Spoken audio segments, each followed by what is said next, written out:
So in John 4, I'll give the abbreviated version here. John 4, and make our home with, like, to me, one of the most important things I need to understand. And again, I could go out on the street here, and I could ask people, say, where does God live?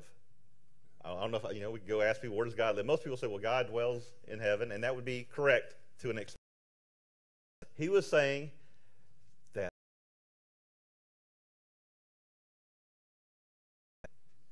and the Father were going to dwell in it, just like the tabernacle in the wilderness was there, and you had the cloud that was above it, and then the fire at night, and the presence of God was in that tabernacle, and the Ark of the Covenant was in that tabernacle, which had the 10 Commandments of God. They're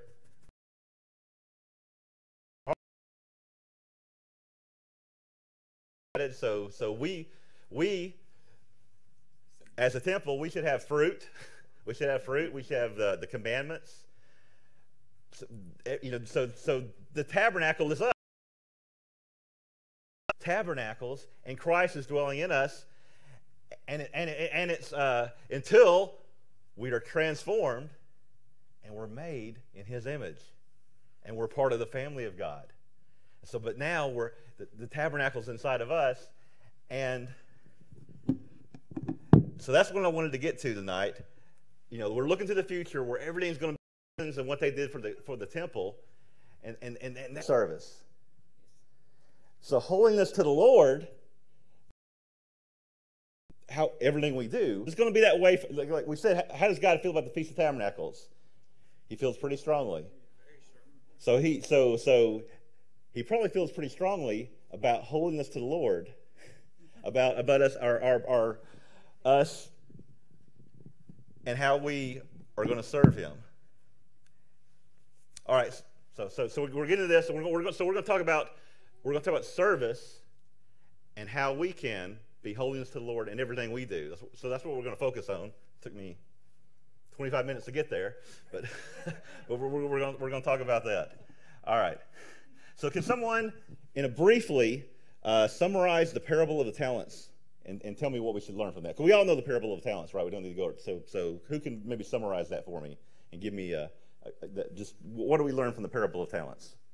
We learn that God has invested in us, and He expects us to be profitable to Him.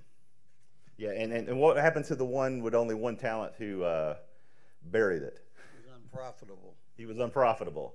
So God expects us to be in His service and to be profitable. All right, so we're going to talk about, we're in God's church. So, and you can either be in God's church, you can be a member, right? We have members in God, visitors, right? People who come in and they just sit and they visit. You have members and you have visitors. So what's a visitor do when they come to the church? What do they normally do? They listen. They observe. They enjoy the potluck. They don't get involved in the Bible studies. Or they don't get involved in like the things that are done on the board of directors. They don't take up leadership. They just like, oh, okay, service is over, so I'm gonna go. Yeah, so usually a visitor probably doesn't bring. We would not expect a visitor to bring something to the potluck, would we? No, they're a visitor. But a lot of times we kind of expect members to, or have some kind of contribution.